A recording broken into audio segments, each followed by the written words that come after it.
Right, we will hand over to Graham and hope that we can now hear all about profitability of Watermill. Does it work? Thank you very much. Right, thank you very much, everybody. Sorry about that interference. So this is Warwick Bridge Cornmill on quite a rare day in that it's got a blue sky, which is quite rare in North Cumbria. The buildings all date to the first half of the 19th century. The main cornmill, which is the three-storey in the top there at the back, dates to 1803, and everything else has been added on to it since then and before 1847.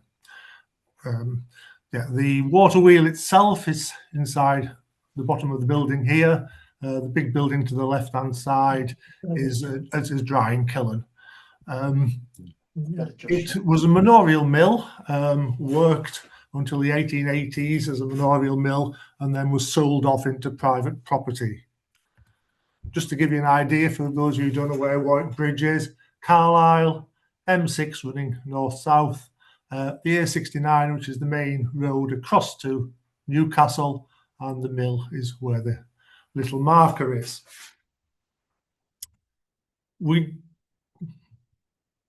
If you're going along the A69 to Newcastle from Carlisle, we are well hidden. That is the mill behind the large hedge. Unfortunately, about a fortnight ago, an Arctic wagon went through there. So it's quite a large hole now. You can actually see the mill better. But it's quite a busy road and you can't actually comprehend what's happening quite easily. Since that photograph was taken, we've now had double yellow lines put along all this road here, which is, and our main access is in through there. So it does have a bit of a problem with it. The large house here was built for the miller in the 1850s. We do have one of the major problems is accessing the site. If you look at the plan in the centre, this is off our deeds.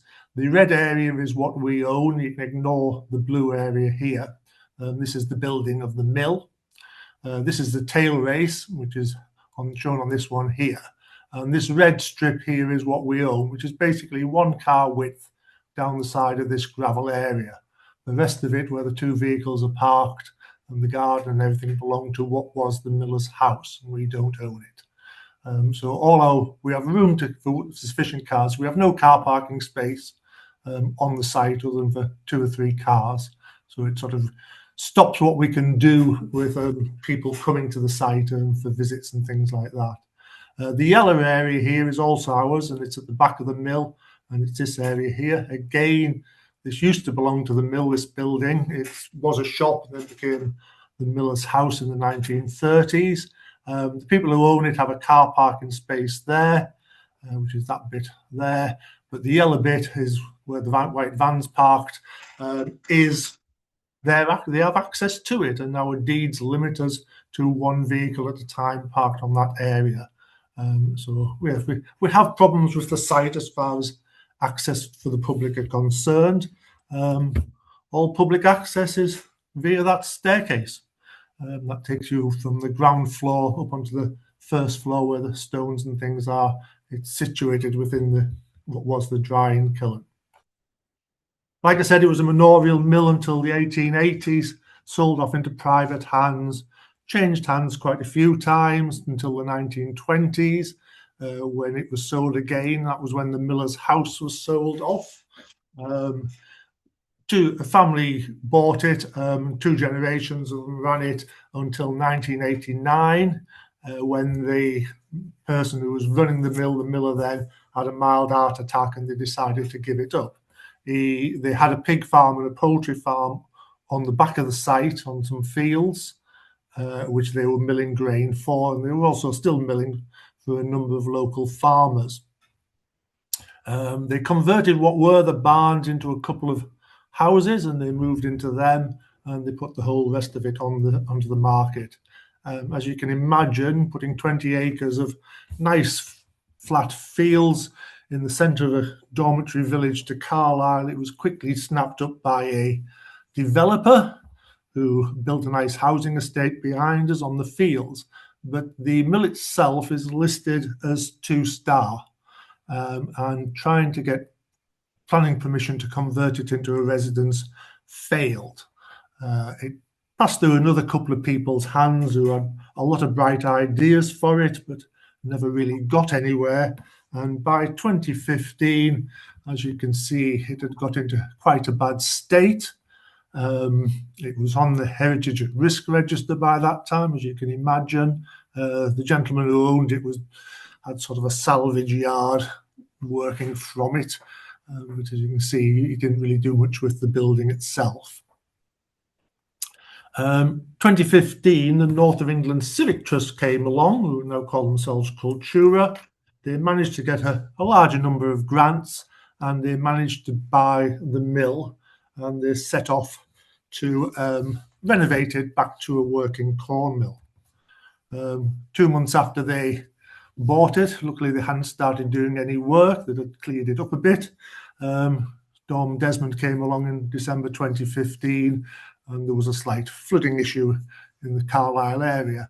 We've never had it as bad as that since then, but we are prone to mild flooding.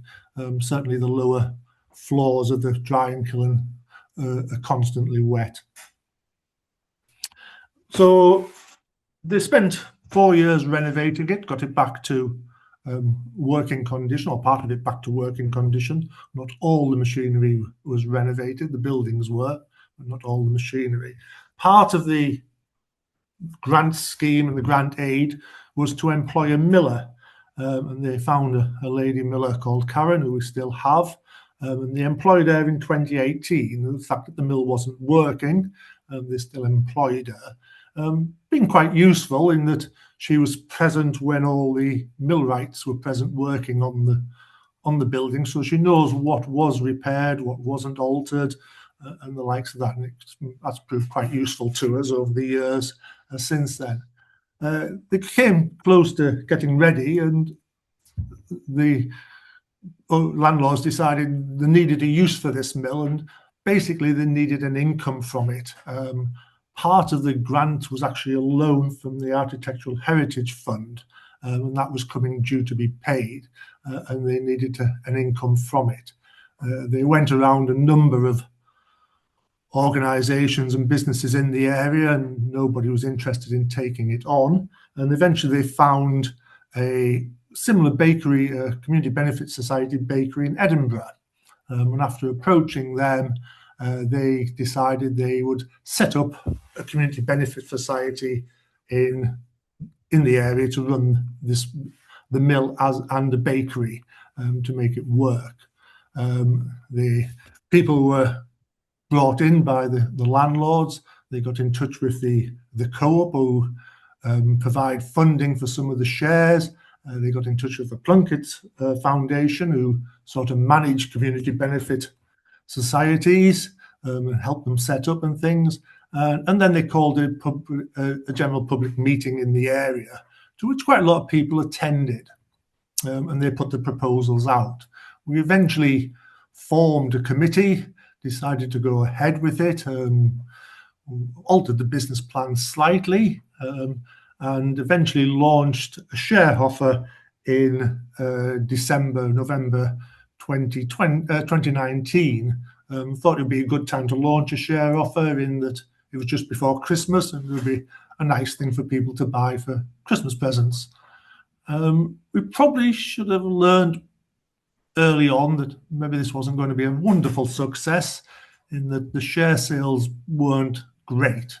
We sold sufficient, and the co-op had a scheme running where they matched every share we sold, they bought one as well. So by February time, we got to sufficient funds in, we thought, to start the project off, and we set to and signed a lease and a management contract with the people from Edinburgh in March 2020, which, looking back in hindsight, wasn't a good idea, because 2 weeks later the COVID lockdown started. So we weren't able to do a great deal. The idea of the share offer was to get capital in to allow us to kit out the bakery. I put ovens and things like this in. The original business plan was quite extensive. It was going to be quite a project.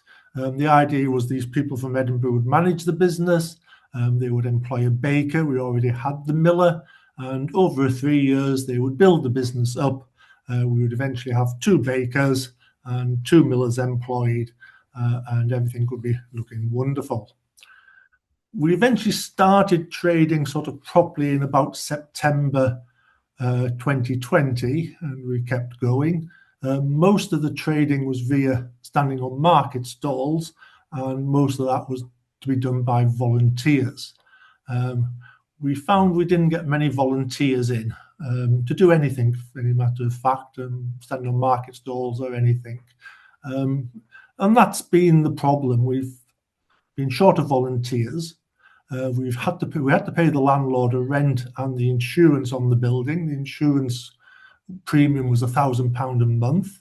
It went up after the second year to 1,200, and that rapidly drained off the capital we'd taken in via the share account. So we rapidly got to a point we were managing to run the business, but we could never pay the rent or the insurance. That stopped after about 18 months.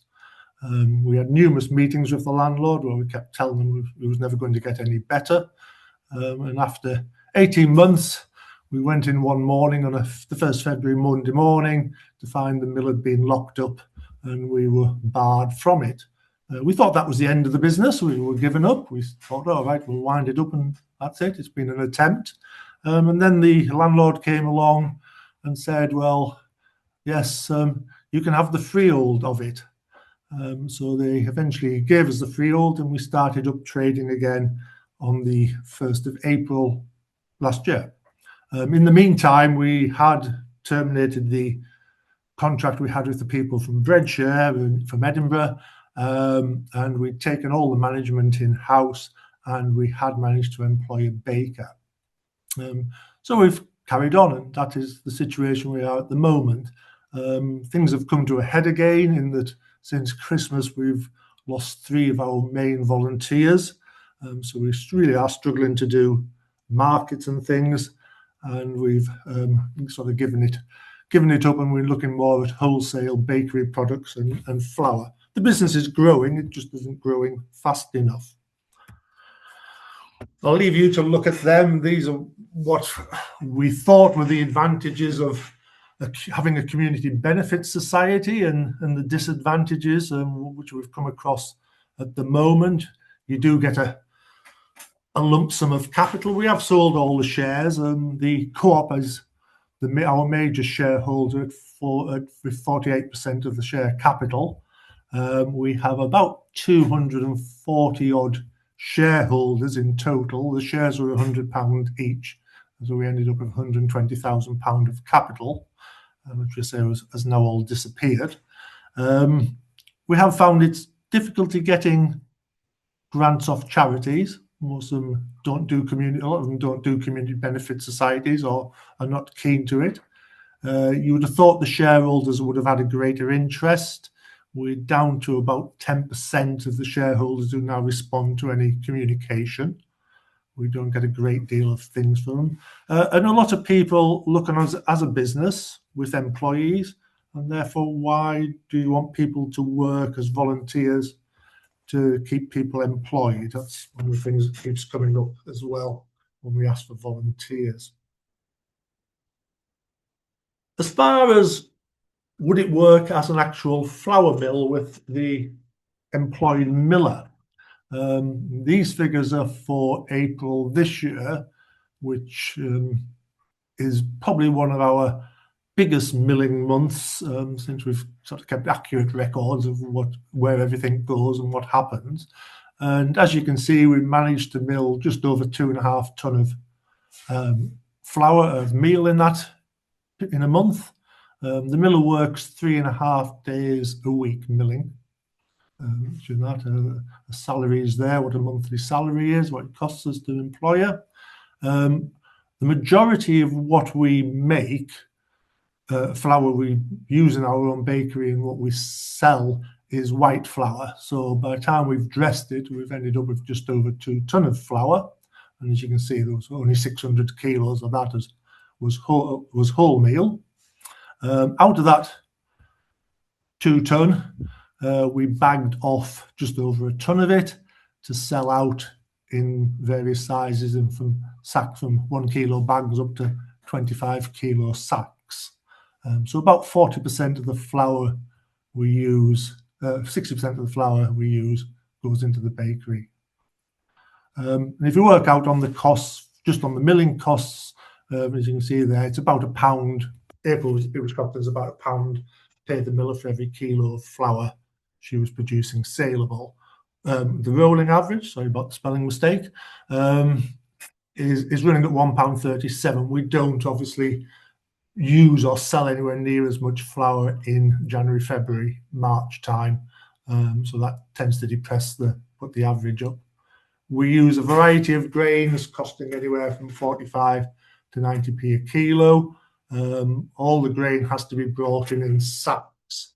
We can't get a pallet or anything else into the thing. It all has to be carried in by hand. We work on a 73% average for white flour recovery. That's for the standard bread flour that we use for things. The plain flours and that are slightly lower. And as you can see, in April, we sold not quite £1,800 worth of flour was sold, which gives you £1.78 a kilo of it, which doesn't actually cover the running costs of employing the miller. Then there would be all the other costs of keeping the mill open. So there's standing costs for water, electricity, and things like that to go on it. So at the moment, we would not work as a paying mill, just doing the milling. How do you overcome this? Well, the idea originally, as I've said, was to have a bakery on site and to use the excess flour in the bakery and enhance the product. From the point of view I've had of putting out there that we have difficulty accessing, shop or cafe is not possible. There's no space on the premises either to have anything like that. The whole idea originally was to sell via local markets or farmers markets, which require volunteers to man, and we have done it. It does work to some extent, but it's starting to fail in that we aren't getting any new volunteers in. So we've moved more to wholesale, so we're supplying shops, cafes, hotels, etc. And we're trying to move away from the bread market into the biscuits and cake type market, and bigger margin on it, less production and things as well. The problems we face, can't get the volunteers, as I've said numerous times now, and I'm not over % the area of North Cumbria we are in actually wants the type of product that we have, i.e. the bespoke sort of breads and things. And what we do with it.